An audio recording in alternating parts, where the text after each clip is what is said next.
Okay, good morning everybody, and welcome to our Sustainable Fuel Panel discussion here at Goodwood Revival 2023. As you're aware, this year we'll see the Fordwater Trophy take place, which we believe is the first historic race to be run entirely on sustainable fuel. With a grid of 30 pre-1966 Porsche 911s running to comply with the FIA's Advanced Sustainable Fuel requirements and use a fuel which has a minimum of 70% advanced sustainable components. Now, with that taking place, it seems like a good time here at the Revival to gather you, the press, and our knowledgeable guests to discuss not just the Fordwater Trophy's drive for sustainable fuel solutions, but the entirety of motorsport to see where we are now and where we're heading in the future. And what a panel of guests we've got. Let me introduce over on the far left, Richard Tuthill, Porsche specialist, preparer of many of the cars participating in the Fordwater Trophy. Richard, thank you for joining us, we really appreciate it.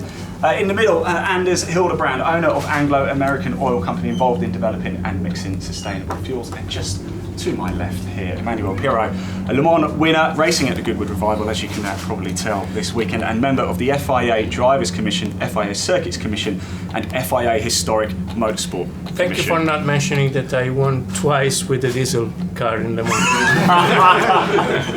There we go, Press, you've got a question lined up for you there. Right. Yeah. Which we were very, very proud. Fantastic. Times are changing.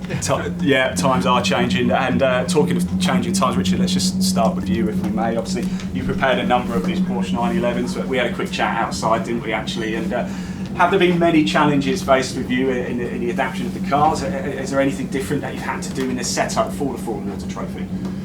Well, I ought to make this a longer discussion than it will be, but it doesn't have to be. We're running 10 cars this weekend, on the back of 10 cars in Paul Ricard last weekend, so it's been a busy week. And of course, we're running different fuels at different events. I'm pleased to say there are no adverse effects. In fact, just chatting to Anders, we gather that there are a few more horsepower if you spend the time with this fuel. So no, the cars adapt very, very well to it. I wish I could make it sound really, really difficult, but it isn't. It's wonderfully easy. Well, tell us more about the fuel. Well, I think Anders is going to have to tell you a little bit more about the fuel, but from our perspective, we have run sustainable fuel at Goodwood before. Yeah. We did some trials, and we were supplied some fuel to do all the testing on the dyno. And we were discussing that even the current fuels that you take out of the pump are not brilliant for carburettor cars, particularly if you leave them for long periods of time. So we do face some challenges, but in terms of changing between race to race, pour it in and away you go. And I don't think that's specific to 911. There's no reason it should be. Anders, let's touch and have a quick chat with you about that as well, and Anglo-American Oil Company in total. What sort of challenges that you faced over the last few years in developing and mixing sustainable fuels? Because obviously it's a big part. It's a big part of what you do, and going forward as well. Yeah, well, the sustainable fuel is a small part, as it is for racing. We, a part of our business, we sell sustainable fuel for garden machinery equipment. We sell special diesel made from natural gas to transport to London. So we've been sort of have fingers in many pies. So our passion is, of course, racing. That's what makes it all fun. And we have been looking at what can we do to introduce a fuel that doesn't make engines go sour.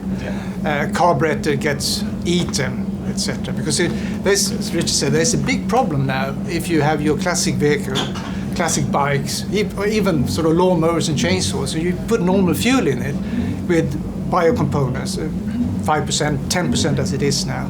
Because the problem is that the ethanol absorbs moisture from the air.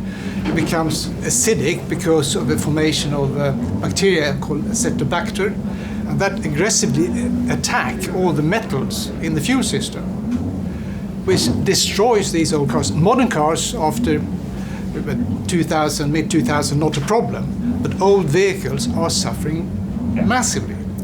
So we've always been a bit sort of reluctant to go full speed into an unknown territory. So, but because we've been involved in so many different areas, we've gained a lot of information, a lot of knowledge about what you need to do to a sustainable fuel to make sure it doesn't cause issues for the racers. And that is, as I said, to make sure you don't damage the fuel system. They can cause also oil dilution, because ethanol molecules, although our fuel doesn't contain any ethanol, but all the biocomponents are based on ethanol. You can get fuel dilution into the oil, which then can cause bearing seizures, etc. So when we looked at to make our fuel, I must say we stood back, gathering information, looked what other companies have done, spoken to those who are affected by what they have missed, and then we have made our fuel, which we are premiering now at this event.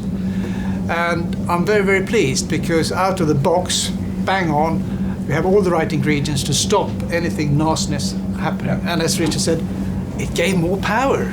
I think what he's also said then is he's just guaranteed my engine. So at the end of the week, what was it? On the end of the 45-minute quali or something, or a race, you're gonna, if there's any problems, you'll sort that. I think that's what he said. If I do get to drive out of your 11,000 revving new... Oh, we can give you a run in that. Yeah, that's a good deal. That's a good deal. Good deal. There you go, we've got that on camera there. There we go. Just touching on that as well, you mentioned obviously the sustainable fuel, first time really running it here. It's still a bit of a test though, isn't it? There's still a lot more work to do, right? Both yes and no. It would be lots of information gathering from this. I'm 100% confident that the fuel is very close to as good as it can get. Yeah. But we'll always continue to fine-tune, like we do with all other fuels. Yeah. We always make sure that if there's any issues, we fix it. But I don't foresee any issues, because we have, for 1 year, we have been gathering information, and with everything else we do, we know what the pitfalls are in biofuels. And it is, as I said, these fuels, what makes a fuel sustainable is that you make it from, we said ethanol, but the ethanol, which you make from sugar beets or other food, you can even make it from forest waste products. And the key thing is to make it from waste. So we are not going in and taking crops that we should eat or taking down rainforests. This is actually waste products from the production of food that we make into race fuels. Fantastic. Emmanuel, let's come to you actually, because we're talking about the environment as well, and we know Sebastian Vettel with Race About a Trace, it's very important for him, but for yourself, you're a member of the FIA Historic Motorsport Commission, for the FIA and Historic Motorsport. Is there a concern or with the cars? I mean, we're seeing the cars out there now, you know, Maseratis, obviously we've seen the Porsches. Longer term, what would you say to sort of people who are worried about, you know, the internal combustion and the noise and the smell of motorsport in the long run, especially historics as well? Because we know Formula One nowadays, but we're talking 50 years in the future running a Jaguar E-Type. Thank you. What I'm saying is not an FIA.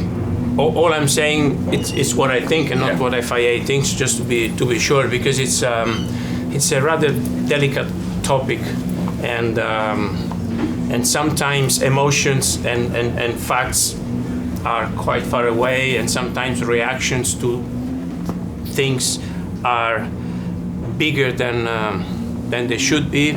I think a milestone for this was the Dieselgate of Volkswagen, because this triggered a lot of actions, and I think we are now in a world quite different to where we would have been without the Dieselgate, with a milder and slower and smarter, in my opinion, introduction of electric vehicles. But motorsport in today's world, I think, has got a mission to show that it is not a bad thing, you know. And unfortunately, the perception of people, because motorsport burns fuel, apart from Formula E, of course, we burn fuel, and we think this is the only sport that actually it's bad to whatever degrees for the environment. But if you think about a bicycle race with all the cars following a bicycle race, a football match. So if you look at it on a broad picture, it actually comes out different figures. But we are on the spotlight, And I think it's our responsibility, if we want to preserve our beloved sport. I think if we're here, I can say that we all love this sport very much. And the fact that also we love so much historic racing, it's an added value. So sustainable fuel, in my opinion, are one strong selling point to show to those who are skeptical, to those who are, let's say, enemies of motorsport, that motorsport has got a strong sense of responsibility, although the actual impact of motorsport in the world pollution is almost non-existent. But we got a responsibility, and I think we need to set examples and to make sure that. Another thing is safety. You know, in the 60s, 70s, 80s, a lot of people were dying, and this was part of motorsport. There were a lot of tears, but nobody really thought, let's stop motorsport. In my Formula One days, the qualifying fuel, maybe you are aware of them, talking about power, you put the fuel, it's like somebody's kicking your bum, like 30, 40 horsepower like this. But you follow a car burning that fuel, you can't breathe. So I don't want to know, I don't think it has been disclosed how toxic this was. But it was okay. I mean, this was maybe not yesterday, but day before yesterday.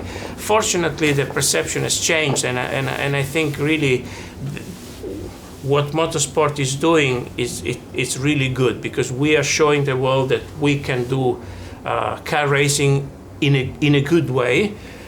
You like it or not, but should not be attacked from the environmental side.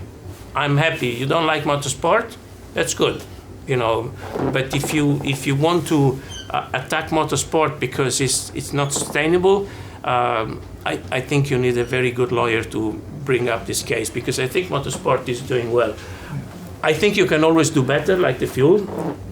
It's maybe as good as it can get, but the way I see always things is that you can always do better. But I think we are in the right path, the way I see it. We can definitely do better, and the next level after a bio-based fuel is e-fuels, and we're already investing in that. We're a shareholder of one of the major companies that on the forefront, Zero Petroleum, run by Paddy Lowe, and they're now getting into production of actually making e-fuels from hydrogen and carbon dioxide, making a proper fuel. So that is the ultimate, extremely expensive now, but maybe within 10, 15, 20 years, it's going to come down on parity with fuel made from crude oil. And that's what it's all about. We are in the, I think what's very encouraging is that we can show that you don't have to use crude oil to run cars.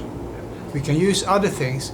We don't have to scrap all the millions of cars that are on the road and use lots of carbon dioxide, lots of energy to make an electric vehicle and build an infrastructure for these electric vehicles that impact the world a lot.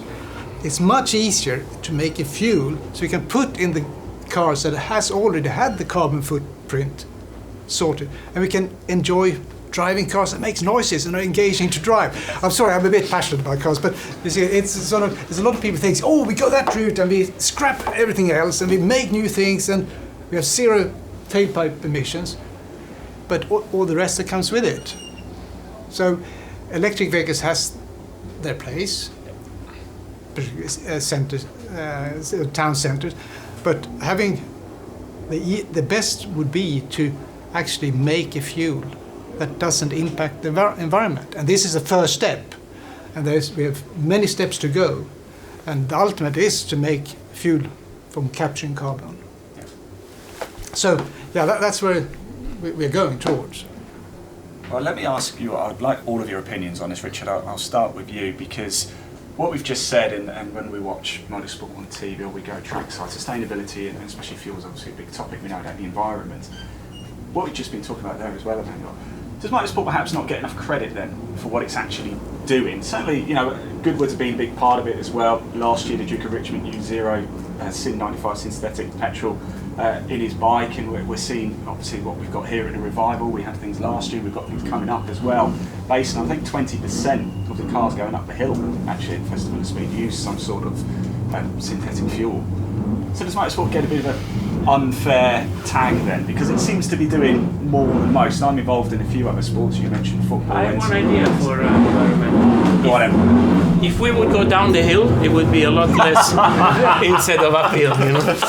No, sorry, it's a serious matter. Duke of Richmond. I take the claim. I think I won the first soapbox race, which was downhill, and that was equally dangerous, by the way, because the second year they ran that, which I didn't take, they started everybody lower down the hill because there was a right-hand corner, and I should know the name, but I don't.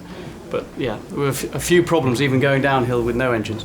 But look, motorsport has pushed development of all cars from year dot. So the reason our cars handle better, they're more efficient. All of this comes from motorsport. So I think we continue to do that. And as Anders was just saying, I could probably argue that we are in a recycling business.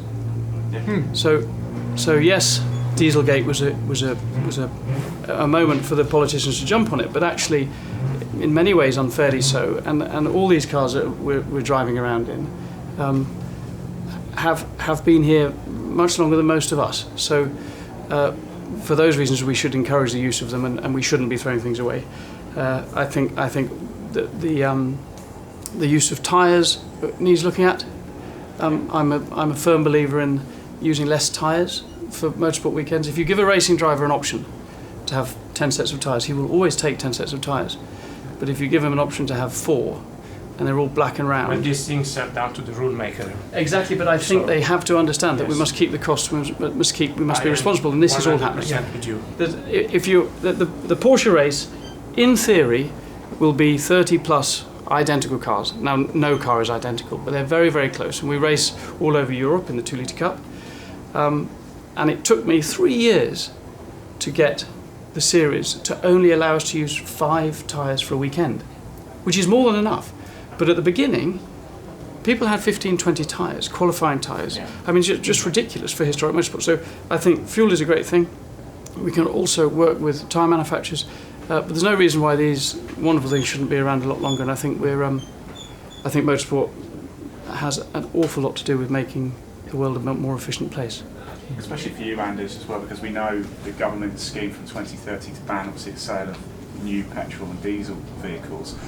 I guess what you're doing now is all in preparation for that, and you're going to have a big part to play in it. We hope so. I mean, we are a small player. We don't sell any fuel through petrol stations. We're just focusing on the specialist market. But there's, in all areas of fuel, things are happening. We sell aviation fuel as well. There's lots of development to clean up that part of the transport. But there's, I think fuel is one thing, we talked tires, but I think one thing that has happened very, very quickly the last 20, 30 years is that we've gone from an industrial society to throwaway society. I mean, if you don't have the latest iPhone, you're not cool at all. And they work, 3, 4, 5 years old. They actually work, and everything is close. My grandfather, I love telling this story. My grandfather, this is actually his hat. He had a sawmill. He had 20, 30 employees. They were not rich, but they were okay. They could afford to buy a car. My grandmother, when the shirt was worn on the collar, she turned the collar around. And he can use it even more. Nowadays, we go and buy 5 new shirts every third month because we can. And that's the problem. We are throwing away, and we are damaging the environment because throwing away stuff. Yeah. If we could all just step back to maybe buy 30% less unnecessary things. We don't need a new jacket. We don't need a new pair of trousers, all different colors. We can actually slow down. And if everyone did that, that would impact the wasting of the earth quite quickly. You're smiling. No, yeah, because this is a super hot topic, and I cannot agree more.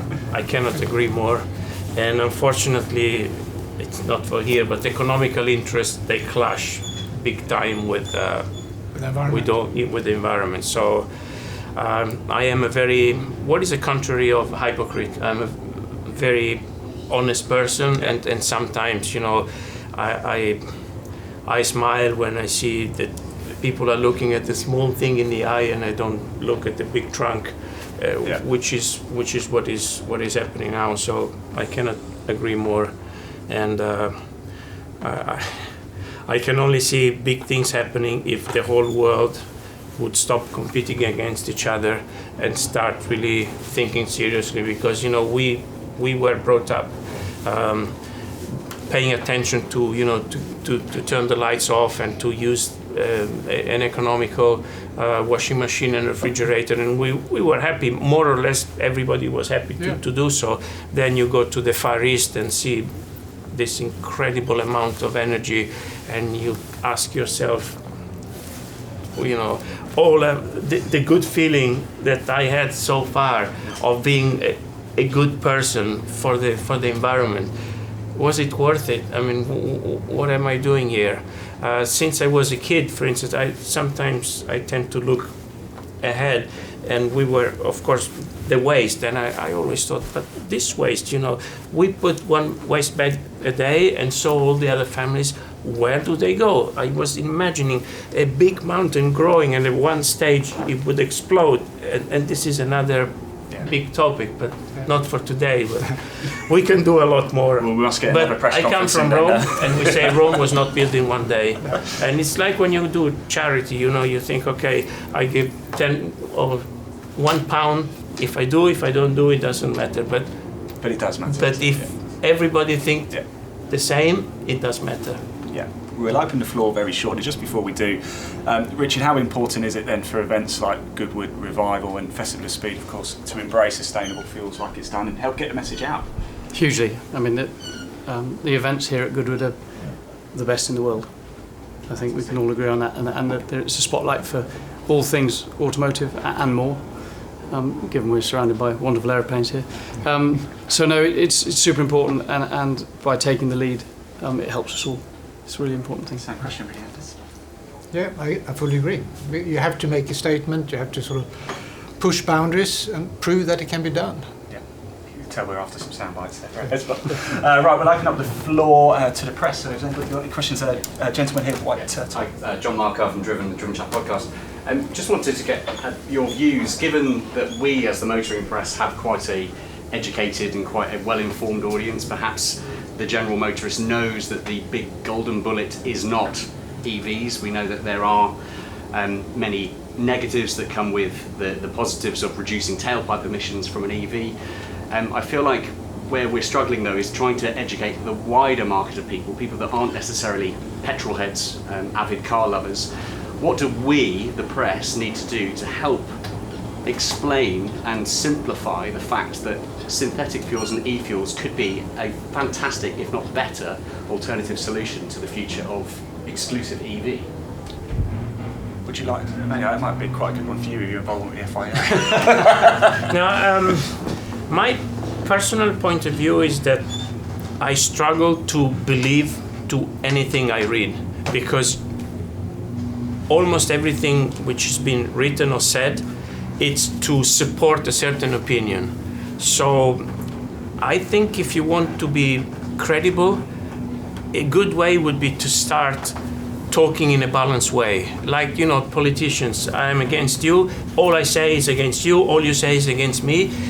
How can I be credible if it mathematically is impossible that all you do for me is wrong and all I do for you is wrong, you know? So presenting the pros and cons in a balanced way, if I'm a reader, I would say this guy is telling me the truth, because like you said, EVs, there's some good things and some bad things, but whoever is pro EVs will only tell you the good things, and whoever is against. So I think some good credibility it could be a good start by being balanced. Anybody else like to? I guess the problem journalists face, we do a little bit of work now and then with journalists. Ultimately, you want a journalist to drive your car and say nice things. So at what point is a journalist working with the manufacturer, and it's a very fine line, and the journalists have to be very brave. They have to actually say what they feel, and I'm sure many of you do, but controversial subject. I learned more in the 2 hours after the Brexit result about the implications of Brexit than I had tried to learn-ish for the 2 years before, because all of a sudden the decision was made and then everyone starts speaking the truth.